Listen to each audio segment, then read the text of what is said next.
Hello and welcome to Folks. I'm Sharon Elizabeth Sexton, and on behalf of all the Folks staff, we hope that you have been enjoying your holidays. But before we start celebrating the new year, which is just around the corner, we want to get serious for a moment to find out if there's anything really to be celebrating tonight. On the set with us, we have some very interesting people. We have Bobby Miles, a social activist, been around Louisiana for a long time in social activities, and also Representative Joe Delpit, who's a politician and also a social activist in his own way, and of course Robert Ashley. First of all, gentlemen, do we have anything to be celebrating tonight as Black Louisianians? Well, I don't know that we have that much to be celebrating. I think we have a lot to be thankful for. I think we should be thankful that we're having an opportunity to attempt to meet the challenge of the 82s and work towards some goals and alleviating and eradicating some of the problems that exist within our community, number one, and certainly in our state. I feel that the opportunities are there to make some tremendous changes. Certainly times are hard. We realize that. I think that probably the worst times that we've lived in many hundreds of years, to be honest about it, because of the fact that we're living in a sense of hypocrisy, in a sense where the media has a tendency to make things look not as bad as they really are. But if you, like I am, walking the streets and giving people Thanksgiving and Christmas baskets and things of this nature, and see poor people, old people, and young people in the kind of conditions that they're in, then you know that we have a tremendous challenge ahead. So if we look at it in the sense of a challenge to make things better, and not look at it in a sense of wasting time about calling names and saying what this guy is doing and what that one is doing, maybe we can achieve some things. But I think it's an opportunity for us to unite ourselves better and closer with each other to work toward helping each other, just like the opening song said in Folks, caring and sharing. But we always say that. I think we always say that, especially at this time of the year. We get ready to go into a new year, and we say, oh, we're going to have to come together, we're going to have to do this, we're going to have to do that, and we're saying that the next year, too. Well, I look at it like this. It depends on how you view in the new year. For instance, I see it like we just had a new president elected, and his budget cuts really going to bridge the gap between the have and the have-nots among blacks. It's going to bring them closer together, all right? And when they bridge this gap, this is one thing that has been keeping blacks apart all along, this economic gap, the haves and the have-nots. The have-nots want what the have got, and the have want more. So this is going to bring about a bridging of that gap, and it's going to bring blacks closer together. And once we get closer together, then we're going to realize that there wasn't no difference between us in the first place, that it all made to seem that way. It was just a facade. So really, if you look at, if you really want to celebrate the new year, we can celebrate it in this aspect, that Reagan has made it where we're going to have to put away the old days of welfare and charity and everything. And now we're going to have to get out there and fight just to feed ourselves, just to pay our utility bills. We can celebrate the putting away of all of these things and getting down to real brass facts of doing for ourselves, bringing ourselves together, trying to make ourselves one people like we should be. Get rid of the division between us and bring it in harmony with each other. I'd like to add something to that. Lerone Bennett, who is the editor of Ebony magazine, he said at a recent convention that blacks on all spectrums are going to have to lay down the banners and the particular different names, like some Baptists, Christians, and Muslims, or politicians, journalists, and teachers. Everybody's going to have to come together and, like you said, cut that divisional line out. And I think the new year is going to probably also show us a need for rededication to the principles of liberty, justice, and equality, particularly in this country here. We see the president and some of his advisors, Mr. Richard Allen, he's been cleared supposedly, and Mr. Ray Donovan, now the Labor Secretary, is being investigated.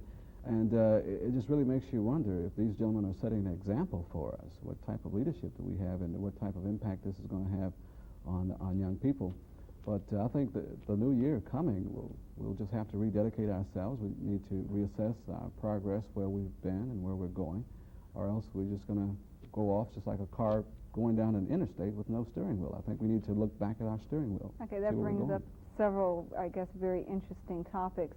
One, are we getting ready to lose a lot of what was gained during those very, very hard days during the 50s, 60s, and early 70s, where people actually, you know, lost their lives fighting for the ideals of being, you know, a complete citizen in this country? Are they on the verge of being taken away from us?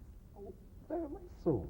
But you understand, history has a tendency to repeat itself. And see, the things that we were fighting for in the beginning, if they were really in harmony with the will of God, then we wouldn't have to fight for them all over again. They would be ours to keep.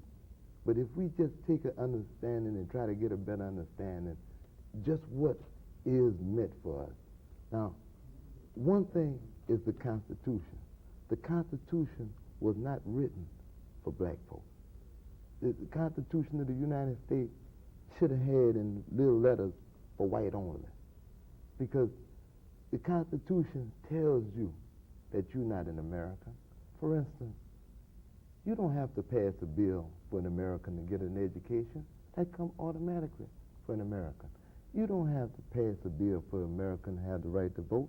That comes automatically to an American. You don't have to pass a bill for an American to get a job, or all of those rights comes automatically to an American. But they had to do it for the black man. So America tells you, you're not an American. So what do we have to look forward to? Where are we going right now, well, then? Before we can make progress, you have to understand where you are. And we are nowhere. We don't have our own ideas. Our ideas are being meted to us through the media. Our ideas are through the press. We don't have our own ideas. We have we are computerized people. We are nothing people. Representative Delpit, excuse me for cutting you off there, Bobby. What do you think about that, Representative? Do you feel that... First of all, getting back to the original question about the gains, I would question and challenge the gains that we've really made. I think they may be superficial in nature. For example, certainly we went to the lunchrooms and we integrated the lunchrooms. We integrated the hotels. There are a number of things that have been made available to us. But if you really look at it, if you compare the achievements of the gains as relates to being able to go into these places and the reality of it, of having the money to pay for the steaks and the hamburgers and the rent on these halls and these hotels and things, I think it doesn't match with each other. So therefore, I think the gains, in a sense, are superficial. I think we need to get our priorities straight instead of thinking about some of the social changes and advances that we've made, is trying to do more self-help type things and try and develop ourselves economically. Certainly we've had integration as it relates to some of the definitions of judicial terms, but we have not had economic integration. As far as American, I was born here in America. Whether or not I am considered an American by some people is their opinion. I'm going to be an American. The Constitution did not have in there for white only, so therefore it's not for white only as far as I'm concerned. It's for me. Right. And I'm going to take advantage of everything that everybody else is taking advantage of. If it's there for American who happen to be one of the many people that have come into this country to make this a nation, and many people came from Africa. Some naturally, originally came against their will, but nevertheless, I'm a descendant of that group of persons that came against their will, and they're here now. We are here now. Chinese are here. Japanese are here. There are other persons who came in as servants also, and they are really taking advantage of it. You go to Chinatown in San Francisco. What would be our priorities? I think the economic priorities, in my opinion, are basically the main things we need to do. Malcolm X, in my opinion, wasn't far off with black nationalism. I think that concept of self-development, self-help, to create and develop your own communities, we got to learn how to stop pointing the finger at everybody. Certainly, I know when somebody got their foot on my back, but I know darn well what I got to do to get their foot off of my back. And if we just complain all the time, man got his foot on my back, what I'm going to do? Well, that man going to keep his foot on his back. He's going to put his other foot somewhere else if you don't watch him. So I'm not concerned about the man's foot. I'm concerned about what I'm doing with my feet, my hand, my eyes, my brain. And I'm not going to let anybody stop me from doing that. And I think the whole concept is that the national deals that I have attended just came back from one. Jesse Jackson was speaking in Washington. And his concept, and the concept I think nationally, is a new concept of what we call networking, where blacks hook up throughout the United States of America to these large conglomerates like Coca-Cola and some of the others, to use selective buying, to use all kinds of the methods that we attempted to use on a partial basis, on a national basis now, and start from the top, you see. And we have started from, anything that you start from the bottom, naturally is going to have to develop and go up a foundation. And if we can start from all of us together, knowing that we're at the bottom and working toward that end to achieve some economic goals at the top, to get the major corporations at the top, to do some of the things that they should be doing, I think we will achieve a lot in this decade of the 80s. But if we sit back, and get that old syndrome of the David and Goliath and put more emphasis on Goliath and say, oh, Goliath's so big and bad, looking at some of the people that are in power, and not look and take that second effort and say, hey, what about David, though? I think we need to concentrate more on David than on Goliath. Okay. And we've been working on Goliath too much. Okay. Miles, let me pose this question to you. Who do you think could possibly be the problem? Blacks themselves or their original oppressors? Well, you got to look or could it be a combination of both? Well, number one, all right, we got to recognize our oppressor. Our oppressor don't come in one form. He used to come at you with sheets on his back. Now he come at you in three-piece suit in the mayor's office, in the governor's mansion, from the president's seat.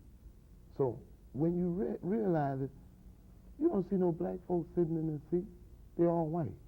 So your enemy is that white man. Because I agree, we got to make progress. But how can you make progress when you're locked up in a cage, when you're an animal, when you've been programmed? You were just a computer. Okay, I think we were talking somewhat about this a little earlier. And I think I was telling both of you gentlemen about some conversations I've had with some inmates recently. And I asked basically, well, what did you do? Or why did you commit your crime? One was murder and one was armed robbery. And they both said that was just the hatred they had for, the white people, or, what they considered the oppressor. And all that hatred did was land them in jail. And, they're serving a life term. Really, one was sentenced to death, but because we don't have a death penalty, he's going to be spending probably the rest of his life there. The other man lost 10 years out of his life. Is violence the answer? Well, look at it. He's right now, the statistics say he's standing 1 out of 6 chances of living to be 25 years old. Because your oppressor has made you a dog. He's made you hate yourself, made you hate anything black. So what do you do about that now going into 1982, looking at the situations, because it seemed like Governor Treen may possibly spend some more money to build jails. Here in Baton Rouge, we've had a rash of armed robberies where a white sheriff deputy was killed, and now they have put the word out that they're going to frisk everybody who even looks like a convicted con. If I walk out with my hair messed up, I could get frisked, and I don't have a record. Do we see this going in the same cycle? And if so, what do people do about this? I mean, we can see the past, but we got to move on to the future. What do we do about it? Well, we have to take up all proven methods, and there haven't been but one proven method that the oppressed has gotten the oppressor off his back. What's that? Violent revolution. Just like those guys in prison. They have been satisfied. They have satisfied themselves because they have accomplished their mission. They have put down at least one of their oppressors. Yeah, but goodness, look at what it's done to them. Look at you. He's they'll throw everybody in jail. Look, he's safer in jail. Representative Delpit, let's get your opinion on this ideal of a violent revolution. It appeared to have worked in Nicaragua, Iran, where the Shah was overthrown, the And Somoza even was worse in the overthrown. United States back there in the 60s. Right. Violent revolution?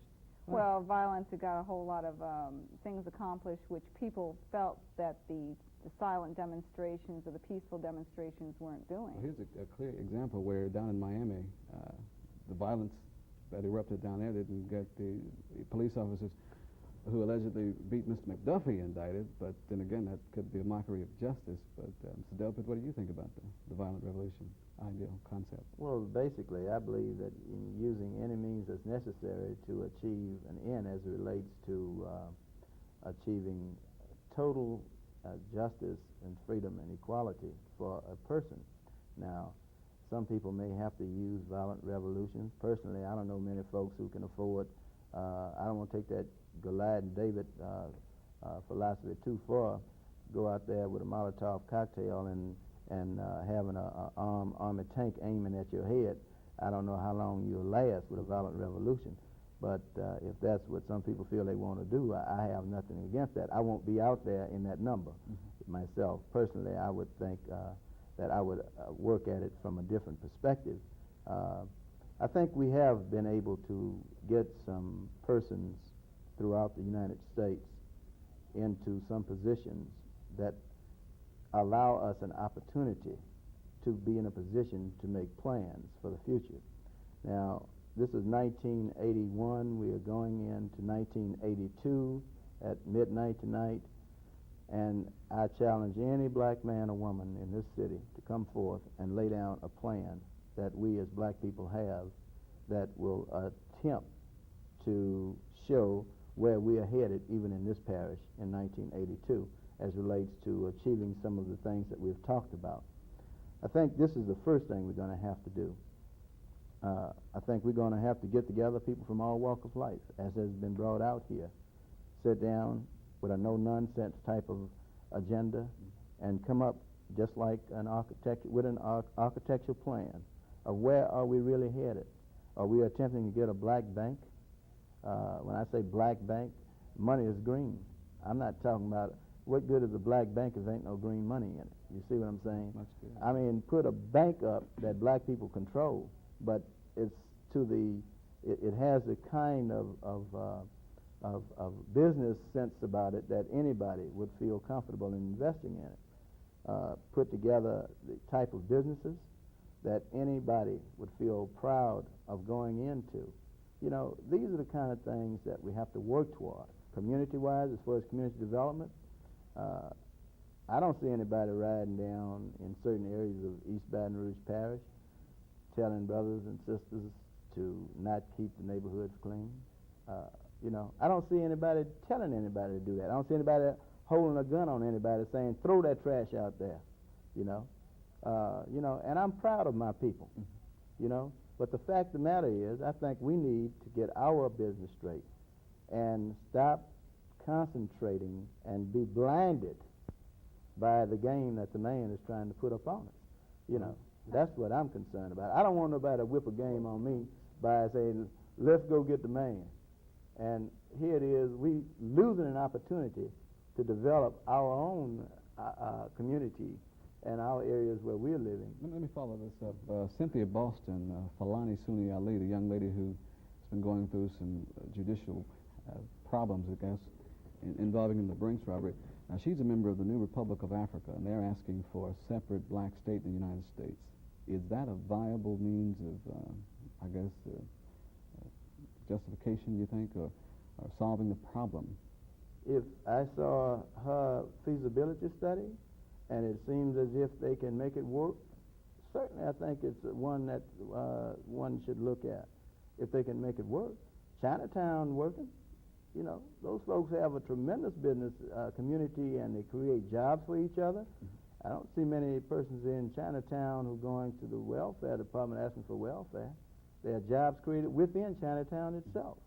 Well, you got to understand, number one, it'd be fine for us to build black banks and stuff like that, but if you don't control that dollar, which is valuing of that dollar, and you know that there will never be a black man in any position where he can control the value of that dollar.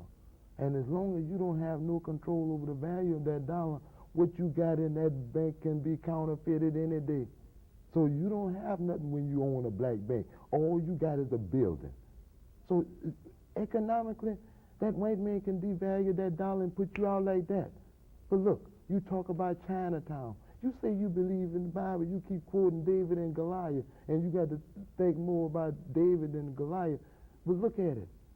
David was the little man, the nobody. And he went up against this giant, a boy against a giant.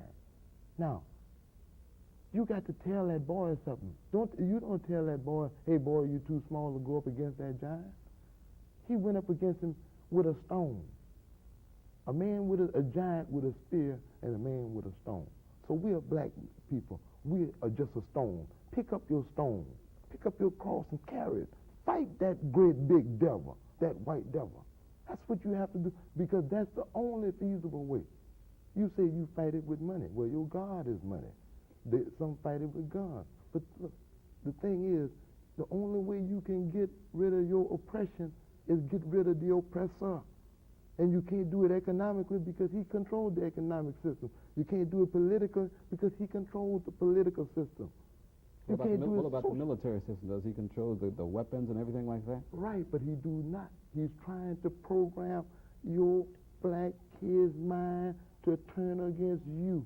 That brings up black children. I'm glad we were touching on that. What is happening with our black youth? Like, so many people say that our future is in our children. Okay, we take a look at our children. Just some very, very quick statistics. Look at the unemployment rate. I think it's over 50% for black males and over 56% for black females. This is youth.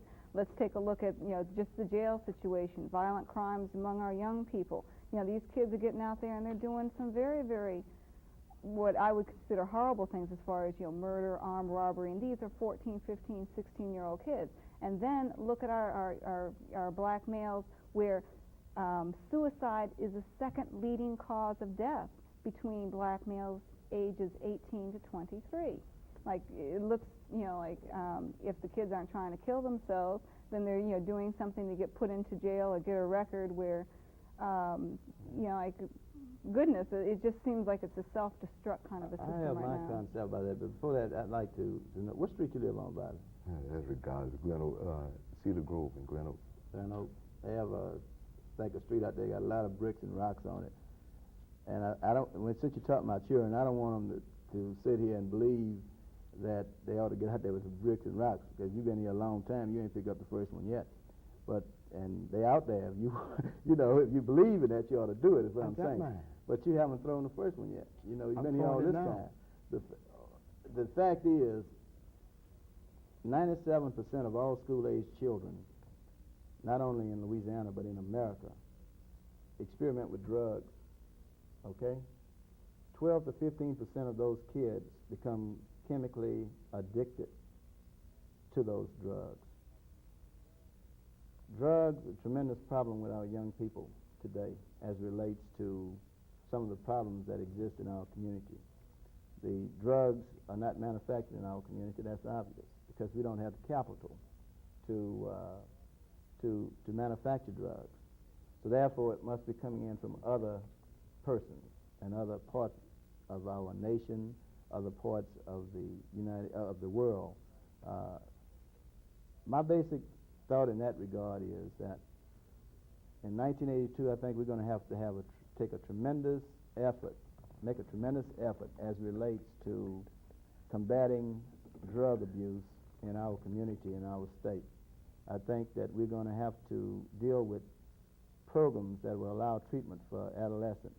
In this state today, I'm not proud to say there's not one bed available that the state operates for an adolescent to get treatment for drug abuse, drug treatment. Certainly there are private ones, but they cost $5,000 to $6,000 for treatment there at Our Lady of the Lake Hospital and Baton Rouge General. Poor people cannot afford that. I'm convinced that a lot of the reasons why young people are involved in crime, why they're involved in dropping out of school, I mean kids who at one time were on honor rolls because of their use of drugs.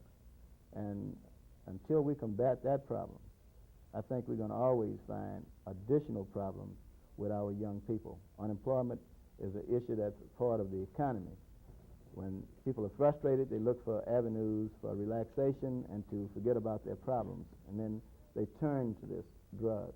When they turn to the drugs, they don't have the money, they don't have no job, they're going to steal.